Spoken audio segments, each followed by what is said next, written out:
Hey everyone, welcome back. It's Lucid, and I'm joined once again by Maryland. Howdy, oh my God, howdy gamers. Did Good you grief. did you have any Sorry, idea what you were getting yourself just a into when you agreed complete. to cast this with me? That you'd be sitting here through 100 turns? Um, that's a fascinating question. Okay. Yeah, I think I did. I knew this would be long. 16 players, top end players, and after my game in the tournament that ran Yeah. to turn 110. Okay. Oh, totally.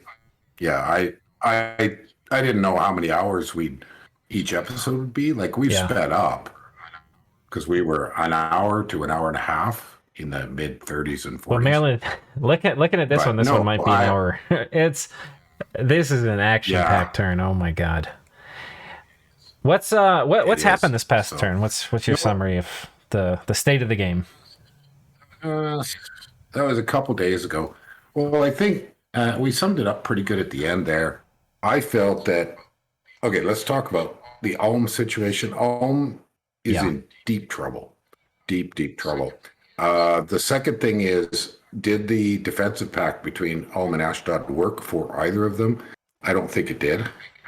And then I think Ashdod has got to move fast. He's got to stop being so conservative, or he's Yeah. going to be out of the That's a game. good summary.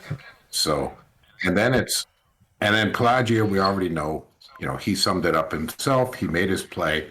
His play failed. The loss of his pretender with Nexus Yep. is devastating.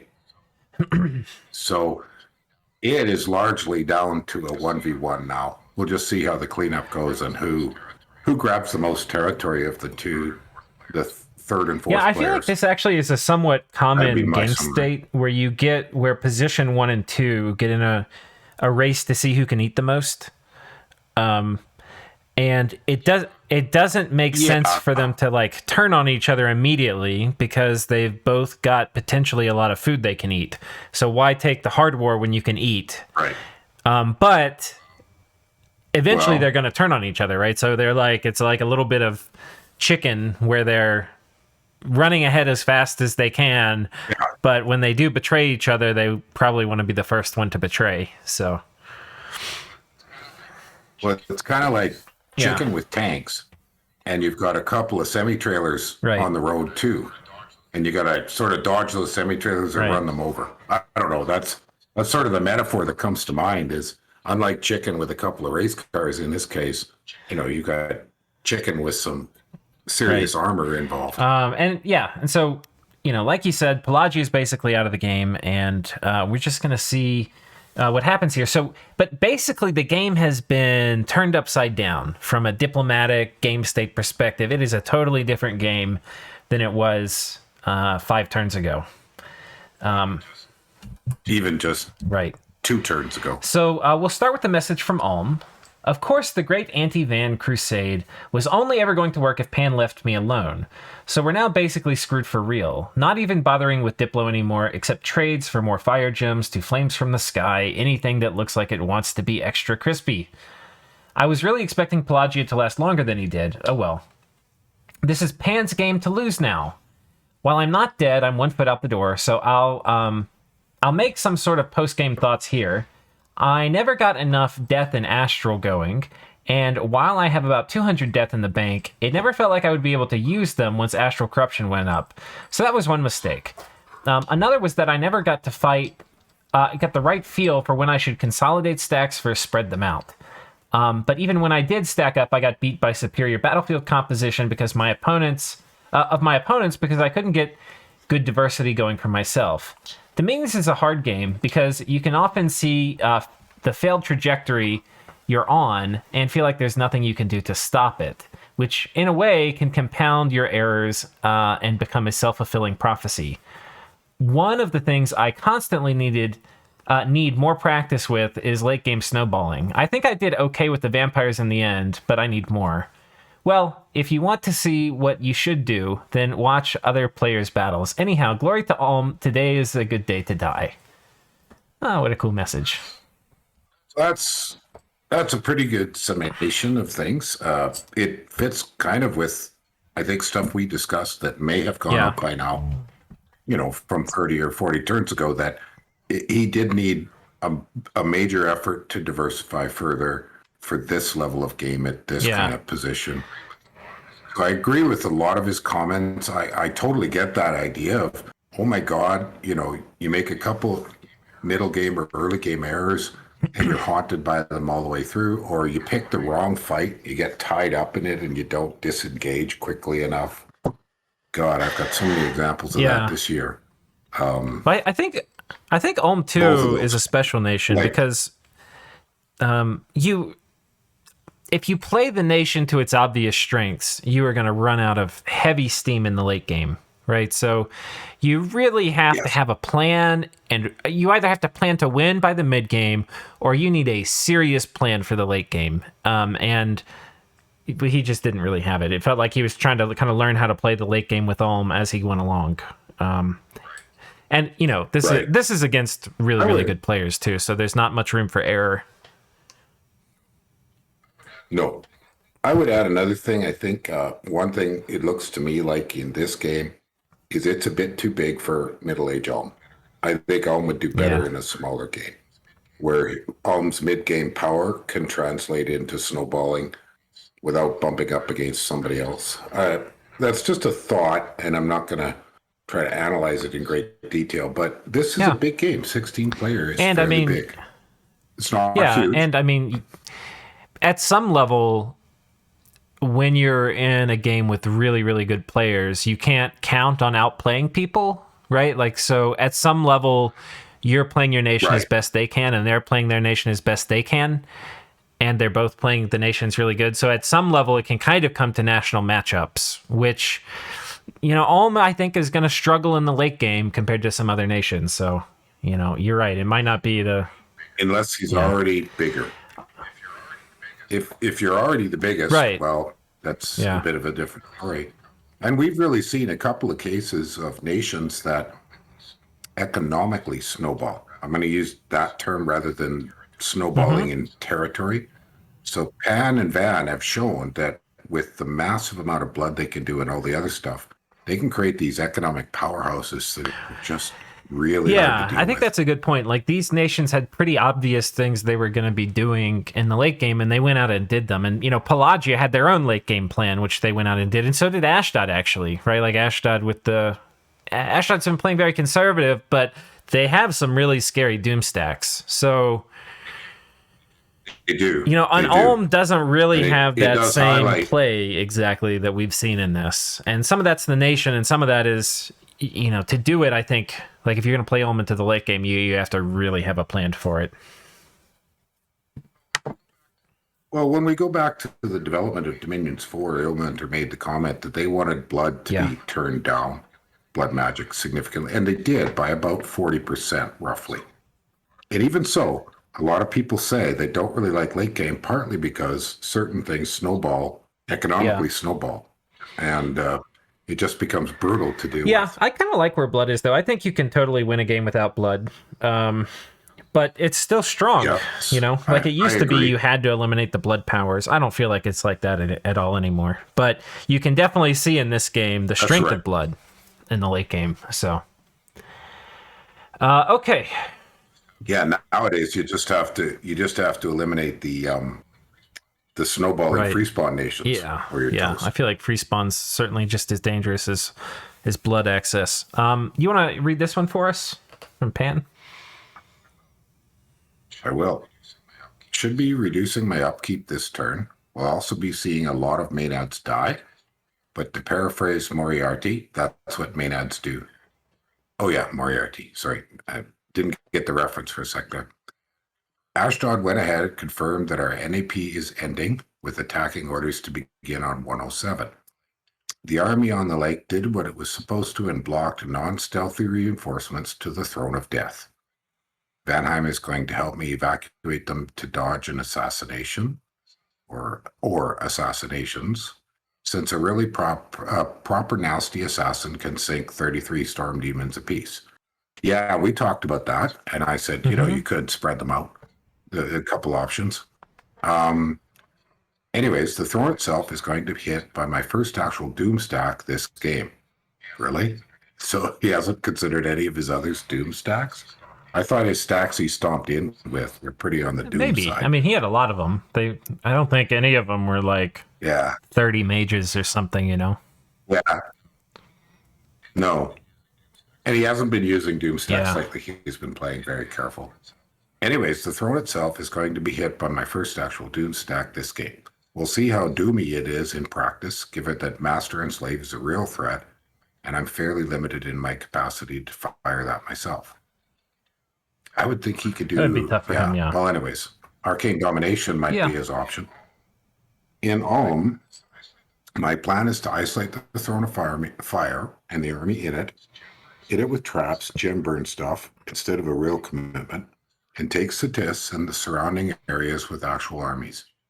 I'm not in a rush to take that throne, even though the gems and bless effect would both be pretty nice. And if I can get Ulm to misappropriate his resources by shifting armies around, all the better. Yeah. That's an interesting wording. I like his choice, strategy here a lot. I believe I understand what he means. I think there's a lot of advantages that Pangaea is going to have in this war against Ulm. I mean, he has the surprise, the initiative. One of the big advantages, though, that he has is more armies, right? So Ulm having fewer, solid armies is going to be feeling more pressured to take fights. And I also think Pangaea also has a serious mobility advantage. Ulm doesn't move quickly. And so, it's going to be... And, a lot of Ulm's forts were empty. We saw that, too. So, it's... That's right. I think his idea of just kind of trying to pour like a wave over Ulm is pretty good. And if there's a big rock or something that he needs to go around as he pours through, fine. He can come back and cover that rock up later. Yeah. I mean, it's kind of traditional blitzkrieg where you encircle and then you leave the infantry to mop up afterwards and you ignore. The stormtroopers in the 1917 for Germany, that sort of thing. They just left pockets behind for the slow-moving infantry to catch up with.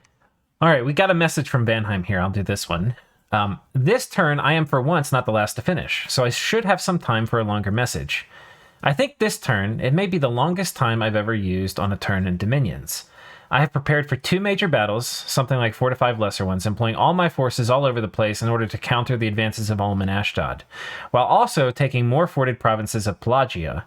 Against Pelagia, I'm a bit greedy, as I attempt to actually storm a fort with the supercombatant, while also moving the army of demons, supported by lots of mages, on another fort, both to take the fort, but also in hopes that Pelagia will move his army there from the lake so I can take it out. This is one of the important major battles. The other is in the north, where I will move an army to throw Ashdod off of Mictlan.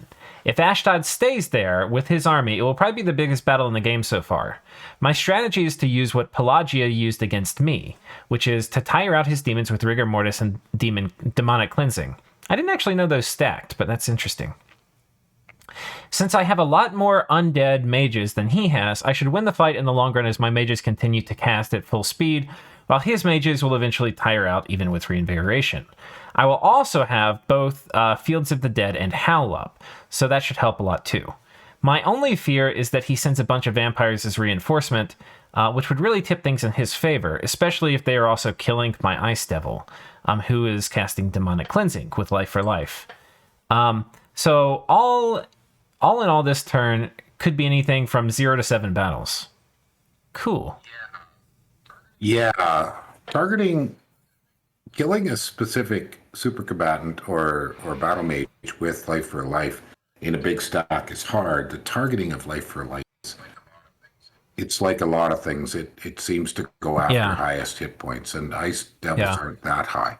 If he's got something bigger, it's a technique at least you can use, is bring something with high hit points to soak Life for Life or Soul Slaves. So we'll see if he did that. If he didn't, it's possible to get targeted. It seems like he's worried he didn't bring enough. So you want to do the Ashdod messages from us? We got 2. Sure. Okay, so just off the top, looks like he's got better intel than he's had previously. Sounds like Ulm was blanketed by Pan this turn, if Diplo is to be believed. I would know if I had scouts there, by Ashdod Scouting Network, #network. As such, I've held to my defensive pact and ended Oh boy. NAP3 with Pan, with attacks receivable on turn 107. With Pan about to have 6 thrones, it really wasn't an option in any case. Game devolving into a free-for-all with the collapse of Pelagia's army. But nothing would surprise someone 30 turns back. Nothing that would surprise someone 30 turns back. Yeah, I think I agree with them there. It was somewhat inevitable if Pelagia collapsed, then this game was just going to be open warfare. The pressure seems to be on to make some moves. Yes, it is. Van is usually the aggressive one, so a little sad that I have to show the hand first. Last turn, I didn't give him much to target other than the Mictlan army. Pretty sure he won't have the counters fully prepared in time to defend the top of his fort east of Mictlan, so I'm pressing there. I tried to sell him a Sayer army via effigies, and he got something quite different. I think he meant he meant to scare him that there was a Sayer army with effigies, and I guess it didn't work. The scouting report showed something different than the Sayer. Yeah, that's kind of how I read that. I do worry that I'm pressing into the wrong places if a throne rush is imminent. I feel Pan has much better odds of that than Van, though. Pan and Van. Oh, man. Bit of a tongue twister here. With Vengeful Waters successfully cast last turn, I'm less concerned about raids. Yeah. Raids. Hence the focus on some key infrastructure targets. Showing off some of the Immortal and Tark toys I've amassed this turn. We'll see if Van continues his pattern of probing to see what I have. I am fully expecting to see counters this turn, though. Okay, we didn't see him mention the Rigor Mortis play, so we'll see if that comes out. An addendum said, yeah, okay, you can keep at it. Yeah, sure. I'm sitting on about 90 fire gems to drop flames from the sky if I see a juicy enough target. Traded 60 fire for 60 death to Ulm in hopes he can make more efficient use of it. East of Mictlan shows a scouting report of nearly 800, but it's imps and Einhirs. I half expect that to be effigies.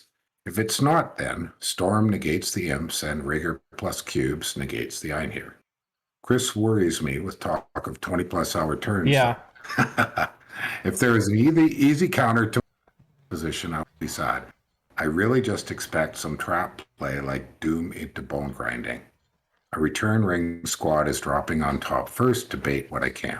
Okay. I think there's a strategy. I mean, Ashdod has to do something, but I think attacking Pan is a mistake. I think he doesn't have the resources to attack Pan and Vanheim. If anything, the problem he's in is, like, I think he's correctly identified that Pan is probably a bigger threat than Vanheim, but his armies are all on Vanheim's side. So if, like, one thing he could do is say, my position in this is to kind of play kingmaker between Pan and Van and try to take territory from whoever I'm working against at that particular time and bounce back and forth, right? Well, yes. If the first person he needs to do that against is Pangaea, it's going to take him forever to get those armies over there. And he can't magic phase easily with Astral Corruption up to, like, gateway stuff. So Well, an element to this is that ending a non-aggression pact is not inherently a declaration of war, because you can still negotiate while you wait. Yeah. Now, it depends on how the other person responds. I think Pan's going to loot him. I mean, Pan can do so much, can apply so much casual pressure. I mean, we'll see, but I think you either have to make the decision to help Vanheim against Pangaea, but Vanheim's still going to be busy eating Ulm. So I don't know, I think you just try to take a bite out of Vanheim, and once you've taken your bite, then you turn on Pan. I don't think you try to fight Pan and Van at the same time. I think that's a mistake. No, I think I agree with you there. So then he's got a decision. At what point does he start negotiating with one of them against the other or something? So who do you want to start with? All right. Should we start with Ulm, maybe? Yes, let's do that. Let's pull this Band-Aid off. Yeah. So we'll look at it from the map. Yeah. So right here, kind of interesting. He's raiding with horrors and following up with a vampire, which is a bit strange. A Mastersmith comes out. I'm guessing he was doing earth elementals. No. Just sticking his head out. No. Okay, he kills some vampires here, so this is kind of interesting. How do you kill vampires as home? I'm guessing earth elementals. Yep. Yep. Let's see how many gems he put on. I think that was just one gem each, which is pretty. Yeah, that's pretty efficient. 3 gems, kill some vampires. Yeah, it is. It is. That worked. So at least you send them home. Do they have any gear? No. The vampires? Nope. Yeah. Okay. That worked well. Yeah. Good job. So that worked. I think we may have some battles here, though. So Ulm attacking Pangaea. Oh, no, they're just pinging. A bunch of Manead trash. And... just a ping. Kills another vampire. Another low commitment. Okay, and so he gets hit with first with horrors, and then this is a highly mobile army of demons and vampires. And this is, I mean, Pan has so many vampires. This is like Mount Chaining coming in is what this is. Yeah, that's difficult to deal with. And what's he using? Just a fairly chaffy sort of army. Casts a few life for lives. And, I mean, this is just... I mean, there's... honestly, the Ulm stuff is completely useless in this. Like, I'll be surprised if they kill anything. Yeah. Yeah, he's like, they're going to have trouble hitting. Like, look at their... In Darkness, a combat score of 6 versus these guys. Okay, well, he... Oh, he's crippled. Okay, so he'll lose some, I guess, but... But even the imps are doing the job. And then all the lightning bolts and... Yeah, so the devils got kind of bashed. Storm demons aren't. But now everything's going to be passing out. Yeah. But this is the thing, because, like, you're kind of expecting... I don't know, some vampires or light raiding, and you have to put something up to defend against it. And then this is an army composition that's going to murder any medium commitment thing that Ulm's going to do, probably. Yeah, because the counters to this, to Rigor and the rest, are costly and require you to put out serious magi with boosters and gems. Or a ton of elementals or something, you know? Something. So he lost all the devils and most of the imps and the fiends, but the storm demons were untouched. But that's not even, that's barely 2 casts of spells he lost. And then I think Ulm losing this army too, I don't know fully the significance of it, but I think this was the main army in the region, so now it's like Satis is compromised. All the area around Satis is pretty compromised. I mean, he did a great job raiding this turn. He's got some smiths that came out. So he's applying this raiding pressure. And has won almost all the raiding things. However... Does he have any way to hold up walls? I mean, I don't think he has any way to hold walls up. You know, like... And that was his super weapon. Like, his super weapon was like, hey, I have so many forts. Good luck sieging through it all. Like, yeah, do that against Pangaea. Good luck. Yeah. until it's 1,000 Maenads plus undead flyers. Or demon flyers. This... I think this is also... I don't know what more Ulm had that he could have put in this army. And, like, you have to use what you have. However, he was kind of all in with this. So if he had more stuff, he should have used it. He probably didn't. But like this, I hope he realized when he was doing this how all in he was for the defense of this whole region. Like, I think this army dying just means this whole region's basically forfeit now. I mean, he can mobilize this, but I think so. Well, and Pan took the one fort already, although it was just a palisades. Oh, we didn't watch that. So there's a little battle here. Okay. Uh, So he tried to whittle away at it. Imps and howl and But wipe out it's, by imps. yeah. Yeah. And then he storms. And Ooh, that's a yikes. I think too, this was. Yeah. Sai's just playing this really well. I think that Sai anticipated that Ulm would break out with an insufficient force to kill this, but with a significant enough force to guarantee a win against multiple vampires. Yeah. well, and that's an unbelievably Yeah. mobile force. That force can Yeah. really move. Ooh. Yeah.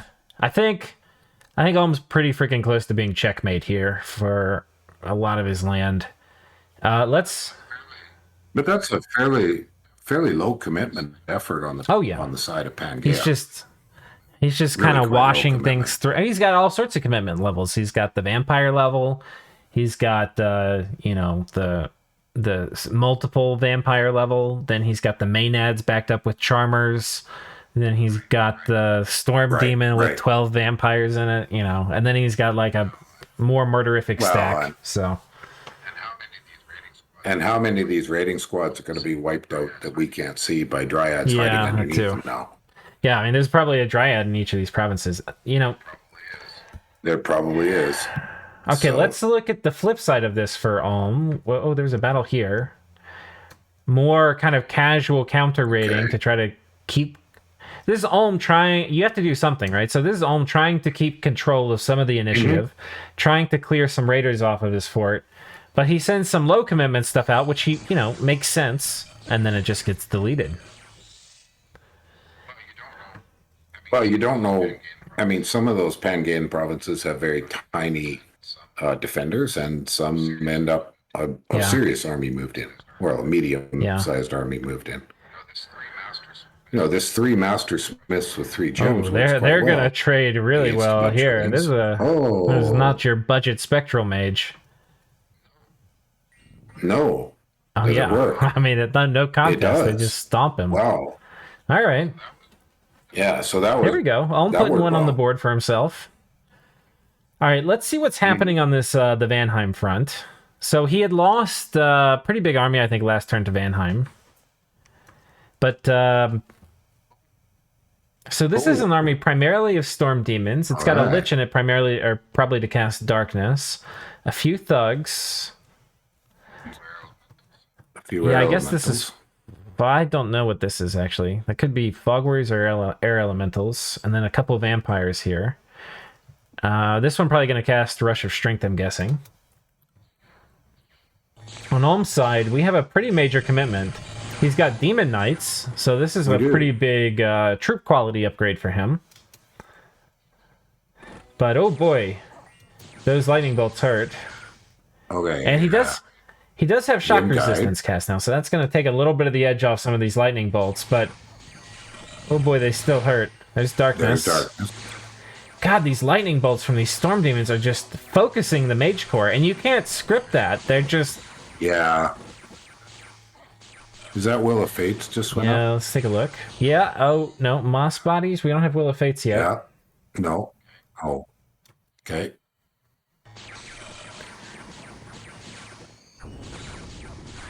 Now these, Well, the storm. There's Fog yeah, Warriors. these Demon Knights... Oh, who did... Oh, Vanheim did Fog Warriors, right? Yeah. And I did Fog Warriors.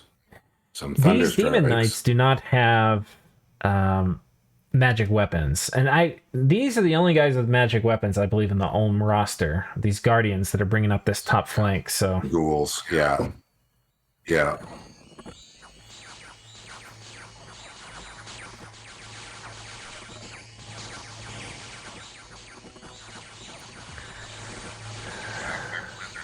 Yeah, and blizzards aren't really getting through.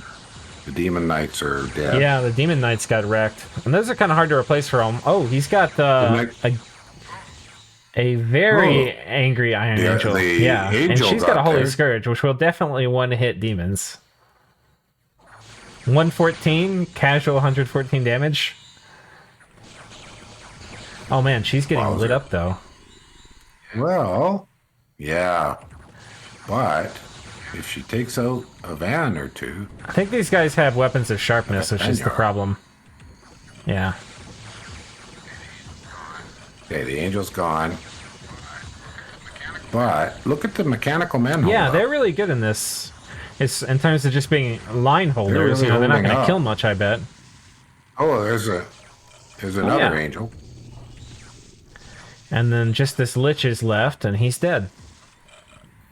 Okay, so It was really costly. 9 master smiths, 2 black priests, 2 bone readers. I mean, he lost, and 200 troops he lost, most of which were mechanical men and corpse constructs and barbarians and guardians. Oh, that hurts. And the demon knights. Yeah. Well, what survived? Okay, I think the mechanical men survived and the corpse constructs. Pretty much everything else for troops died. Yikes. I think this is a trade. Like, if you were to sum up the gold and gems and all that, I think it favored Vanheim, actually. I think Vanheim killed more than the army was worth. Than this was worth. I think so. The other issue is, how hard is it for Vanheim to replace these losses? And I would say fairly trivial. For Ulm, these are irreplaceable. So Ulm won. It was a cool fight, and he did a lot of the things he was going to need to do. I mean, I kind of want to look at this again, see what buffs he got off. But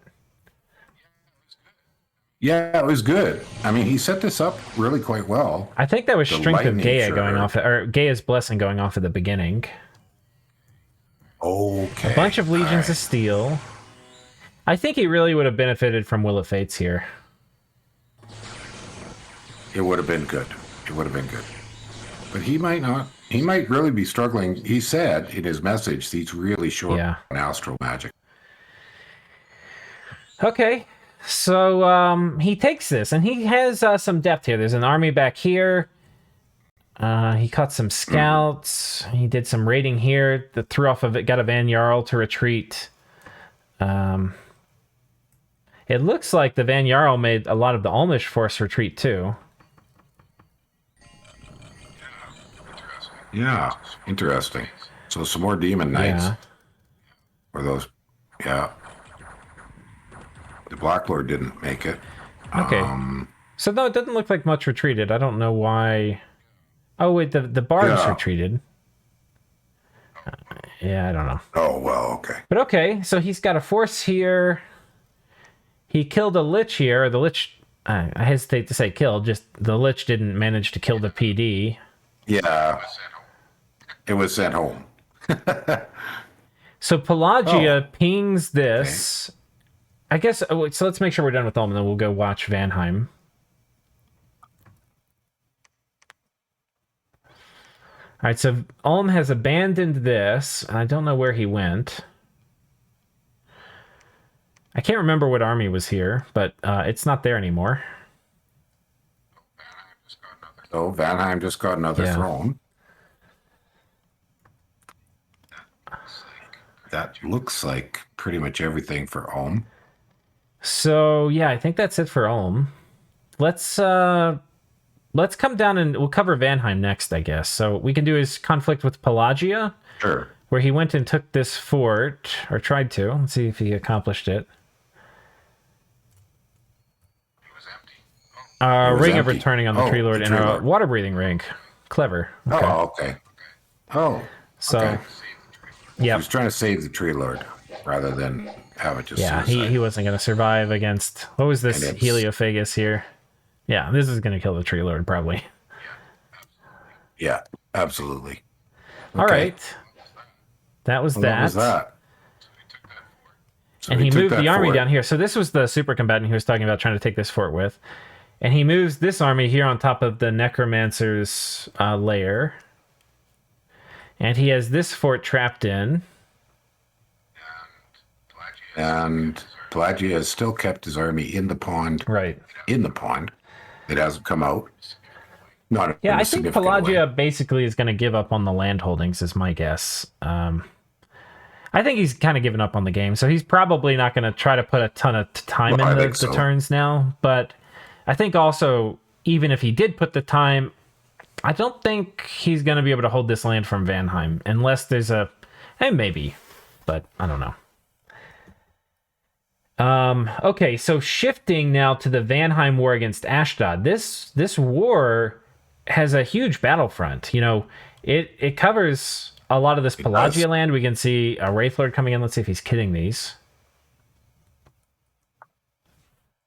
Yeah. Yeah. Moderately. Moderately. Yeah.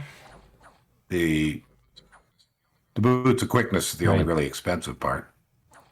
One thing, I probably should mention it here, though it has to do with Vanheim more than Ashdod, is that a lot of these premium Vanheim thugs we've been talking about, apparently a lot of them have been coming from his eldest dwarves, who have a forge discount bonus of 2. Oh. So he gets the tin gem items for 4 if they've got a hammer. So. Yeah, and we weren't sure how many of the dwarves he still has alive. I had kind of predicted it looked like some had been killed by horrors before Astral Corruption went down. Well, look at this. I think let's see how many of these have Boots of Quickness, because these guys are going in deep. Yeah, he's got like Boots of Quickness on all these. So yeah. I mean, this is a significant rating course here. It is. Yeah, and those aren't going to be easy to get rid of. And Vanheim doesn't have great astral access, I don't think, for mind hunts. No. So. Yeah, so the Wraithlords have penetrated quite deep. They took over a lot of that. Right, we've got a thug battle here. Now, he's retreating. Okay. Oh, okay. Yeah. Oh, that's a Bloodhunter. Where is Micklin? The Micklin thing is this was down here. So yeah, let's go check this out. Okay, so that was the one he said he was going to seriously try to defend. Well, I'm going to check this out because we're in this region. This is Pangaea going in this fort controlled by Pelagia, and it's basically just got this Phoenix Pyre tart in here. Yeah. Very beat up. Did it retreat? Where did it go? Is it dead already? I think it retreated. Oh, what happened to it? Did it get life for life? What happened to it?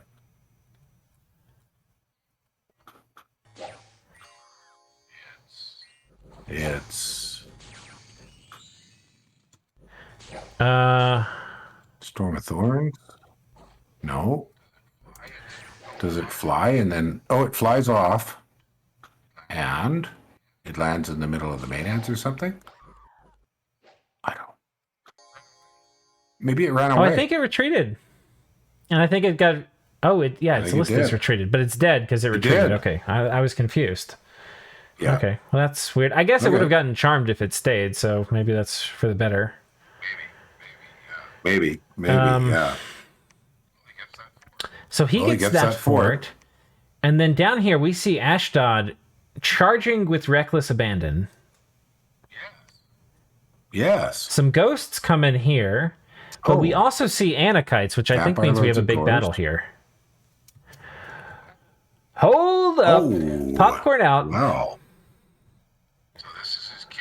So this is his cube line. He said he was going to use the cubes to deal with the right. So he's got cubes. He's got the tart that doesn't have paths. This guy's actually going to be a magnet. Well, no, he's got pretty good MR.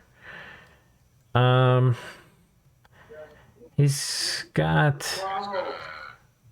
a round 1 communion, looks like. Yeah, this guy's got one. I don't know if they're going to wait for... Maybe there's some mages that... Who would he have? Let's check commanders out real quick. Let's see if we can find any slaves. I saw it. Wasn't that a slave matrix? Here's a slave one. Matrix? Oh, there's a slave matrix. Oh, is he putting on all the Adons? He is. Okay. It's a kind of interesting use for Adons. Okay. So he's going to have them regen. Yeah. It's a turbo, basically. Okay. Using Adons. One problem with this might be that if Rigor Mortis is up, which we know it will be,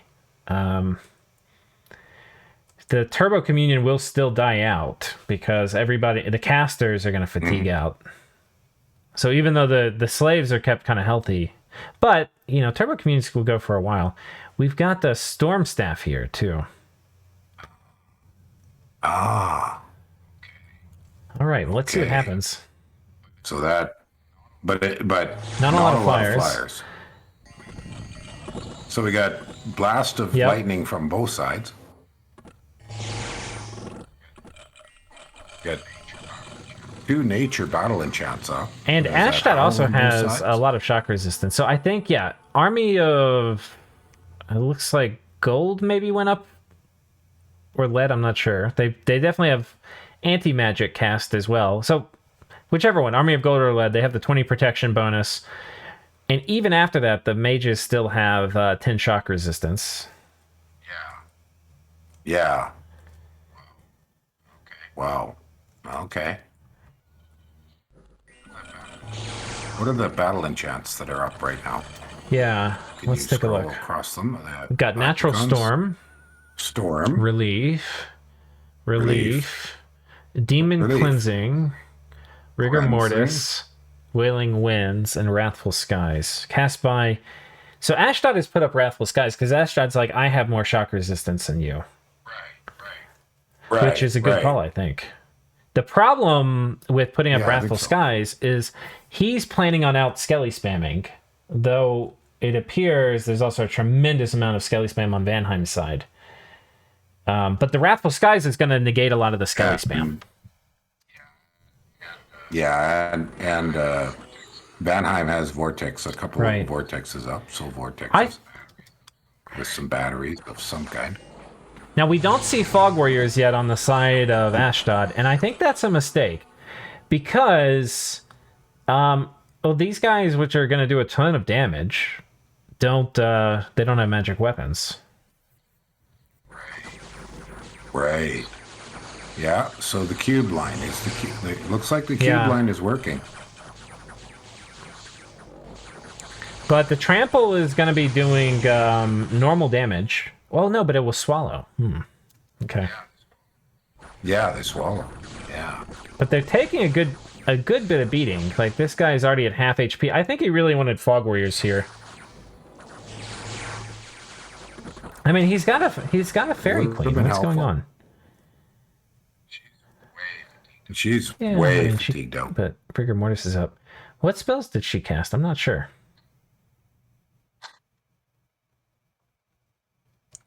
We'll have to go back and see what she did. I want to know why. It's possible she got interrupted. It is. Ashes to ass. Oh, there's some interruptions. More interruptions. So the Vanheim line has basically crumbled now. However, Rigor Mortis is setting in, and that's a lot of cubes. We're at round 9, and that's about how long it takes for it to work. So these guys are passed out. Now, relief is up from both sides, or it is. So with relief up, you tend to wake up every once in a while and take a hit and go back to sleep. Yeah. Well, he's got Soul Vortex up too on the side of Ashdod now. Yeah, he's got some imps to leech off of too. And he has Wrathful Skies up, and let's see if these liches are going to be able to survive Wrathful Skies. Well, they have Soul Vortex, which is going to help a lot, because that means they... But I saw a lot of interruptions scrolling past us. I didn't see which were getting interrupted, but the skeletons are melting away. And these cubes, I think, are lifeless, right? Or inanimate, so they're not going to... Or they're not. They're not. They're fatigued out. They're mindless. They have no encumbrance. They're mindless, but they are not inanimate. And that is the tag you need.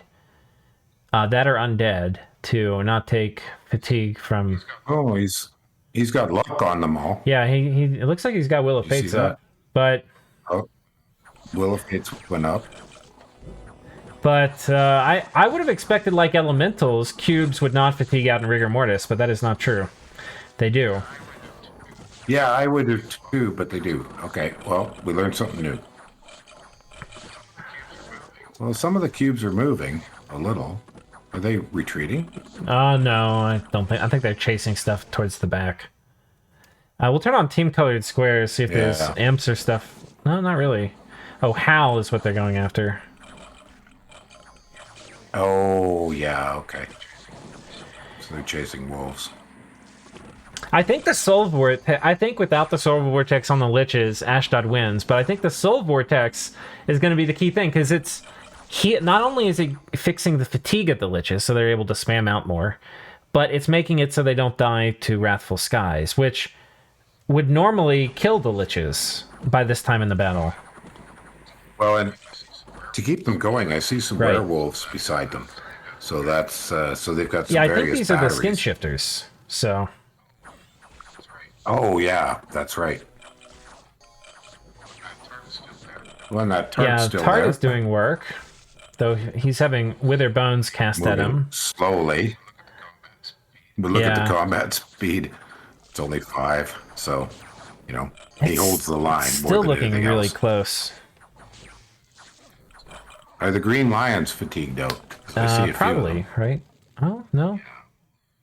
Yeah, they're doing pretty good. No, well, not so much. The thing they have going for them is as a ranged unit, ranged attacks don't generate any fatigue. So they have that going for them. So while they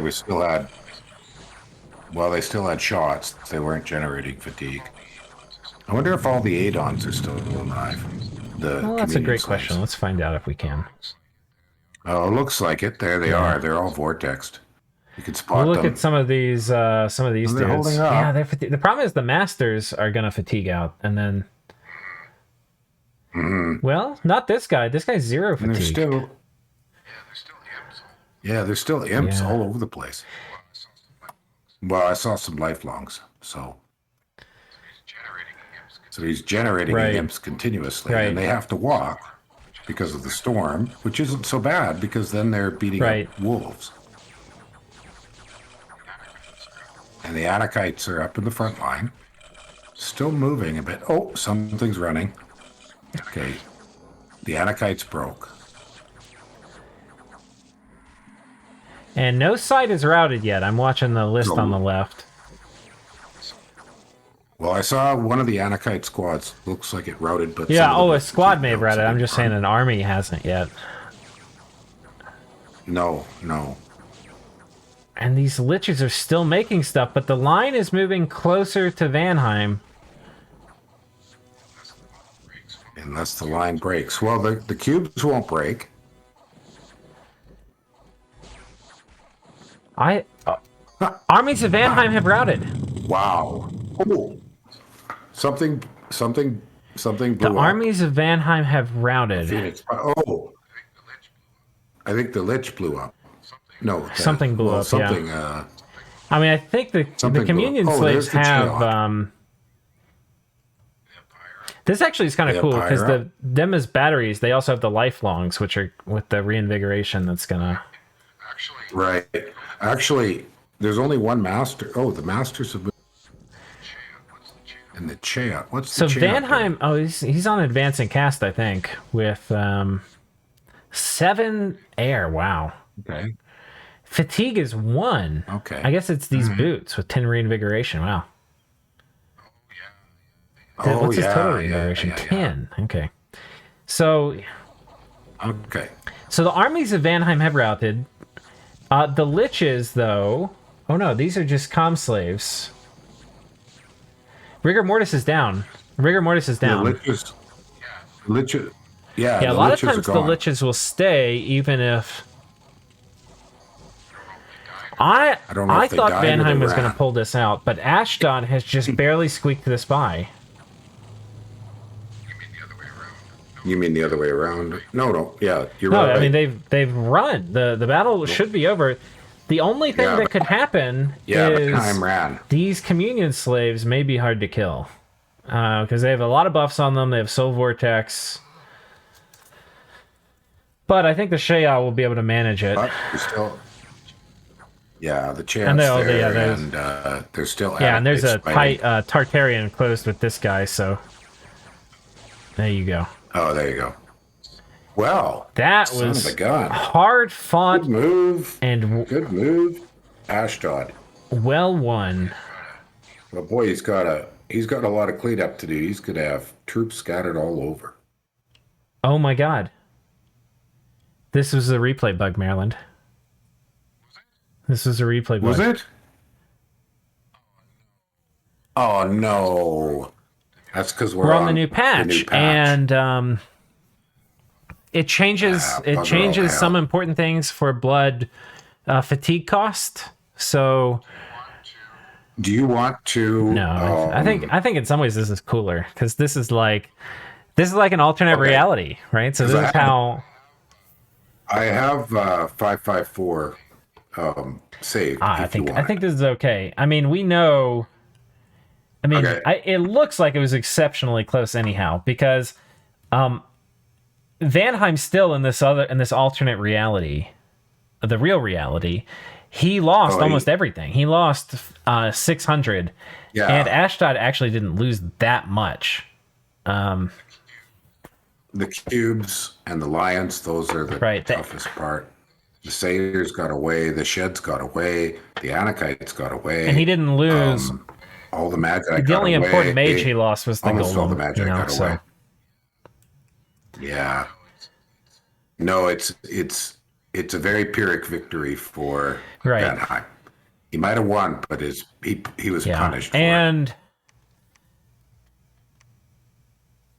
he killed a Hashmal. There's some Ophans. These are we were actually talking about this last episode. These are the could be commanders, but is it worth it to Gift of Reason them? Not sure. These are Holy Threes if you Gift of Reason them, but yes, is it worth it? But is it worth it? And a hefty tart. That's a serious tart. A buffing, self-buffing, fully geared tart. Only thing it doesn't have is feet. Yeah, the Hashmal. Yeah, they don't hold up. Not against like a proper thug, which was zapping them. Yeah, and they were buffed. Oh, and now they're running. Okay, so that's it. Oh, they might well. Run. Yeah. Okay. So they killed 3 Van Jarls. I think this was the trampling of the Ophans, but Vanheim ended up winning this one.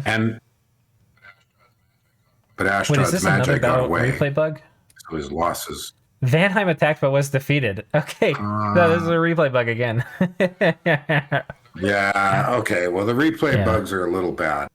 Well, maybe that's okay. Well, we got to watch some fun stuff. Yeah, we saw the scripts. The scripts will be correct. Which one? I mean, obviously, how it plays out specifically is important, but the battle is just as epic with the same spells going off in both versions. It's just different RNG. So, yeah, for popcorn stuff, it is. Okay, Minor Raid. A sage for body ethereal, I'm sure. The vampires coming in. Man, Ashdod has been in the gym. I mean, this was very successful. I mean, aside from this, which was kind of expensive, but I mean, even still, they've deleted this. This was the army that Pelagia couldn't say no to. Well, I think we're going to see interesting things on the army graph when we get to it. Man, this makes me feel really bad because I'm worried that Ashdod has shot himself in the foot by declaring war on Pangaea, because it looks like he could potentially, and we'll see how the rest of this conflict went, he could potentially put himself in position too, and then convince, if he takes a big bite out of Vanheim, and then he and Vanheim turn on Pan, that is exactly the thing he needs to make happen. And wow. Well, this is 105, right? We have 2 turns until he fights Pat. Well, it's going to be very interesting. The tricky thing will be that Vanheim and Pan have a nap. So it's going to be very hard, I think, for Ashdod to get out of this without having to fight Pan alone for a little bit, even if Vanheim switches sides. Okay, so that's all for this arena. Did we cover this part over here too? Yeah. Well, there wasn't much. Oh, just a Wraith Lord. Yeah, okay. Some raids. Yeah, just some raids. What do we have left? Gosh.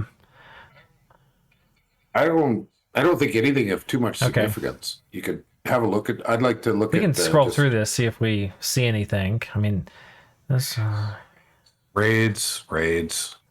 Oh, this is Raids. Pelagia trying to convert stuff. Oh yeah. Okay. So he's still doing that.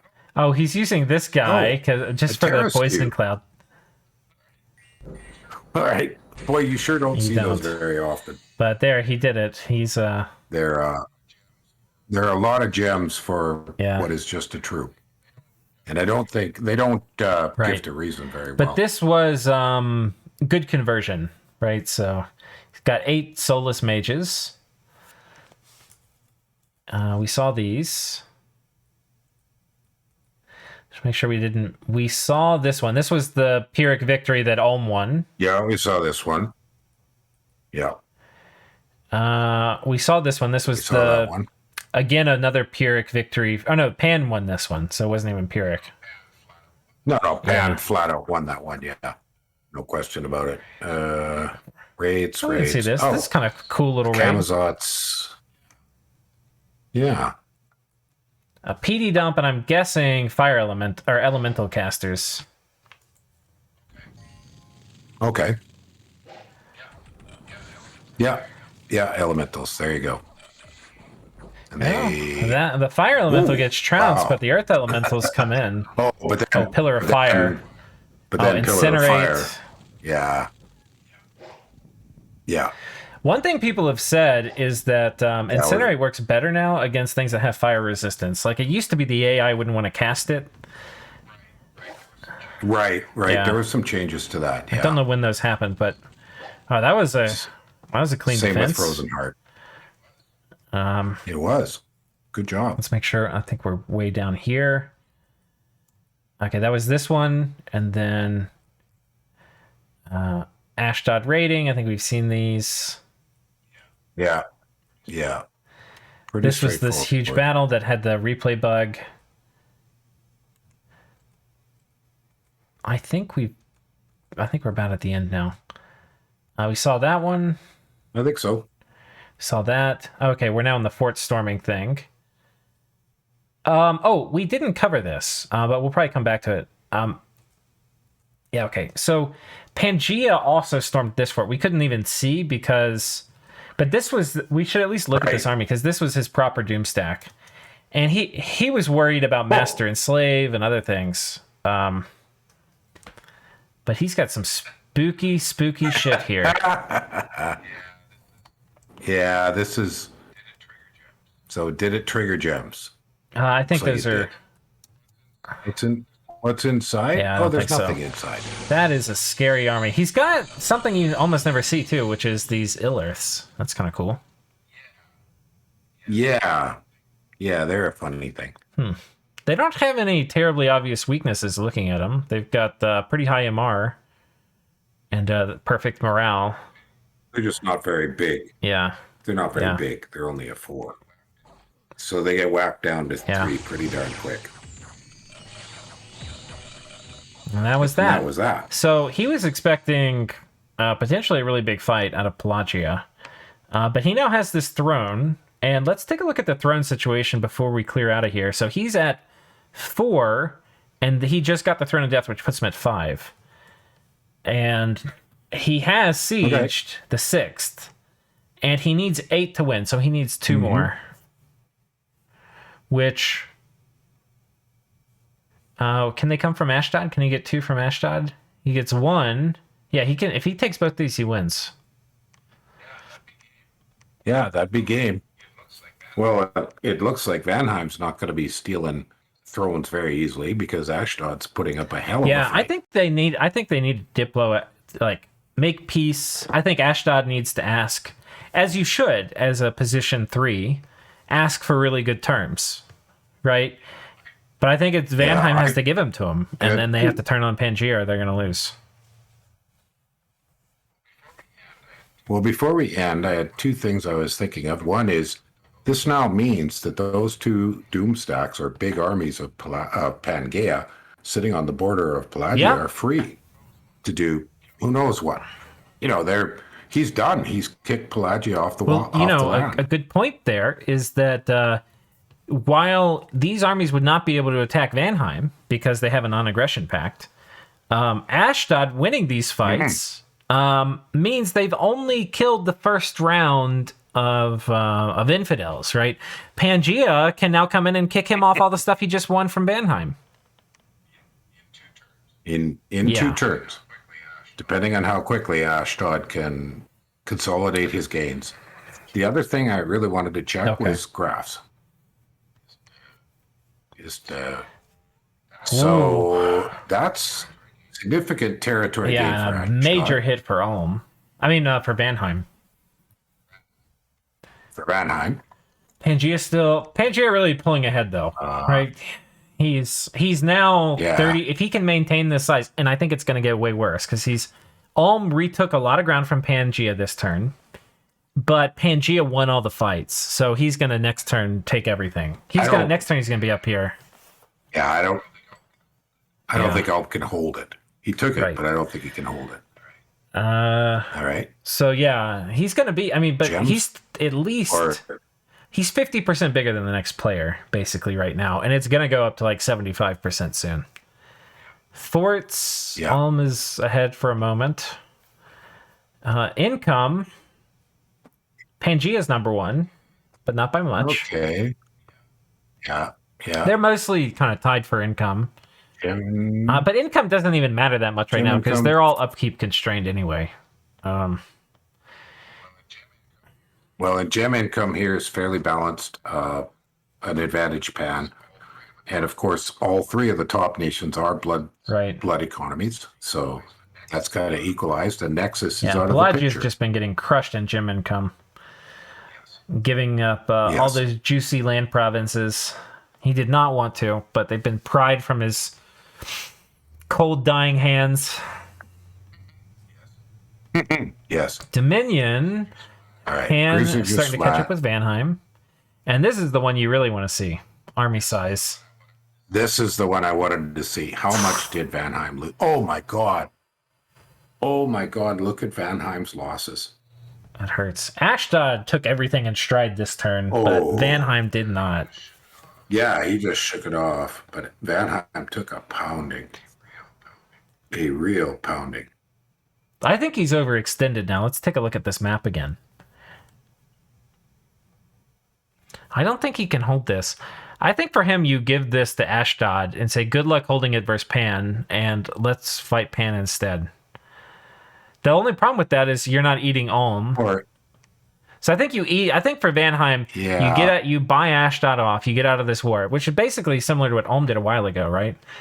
You don't peace out with Ulm, because I think Ulm's just kind of food at this point. You eat Ulm, and you focus into Pangaea. Well, he's got to rebuild his armies. You can't rebuild. You have to fight now.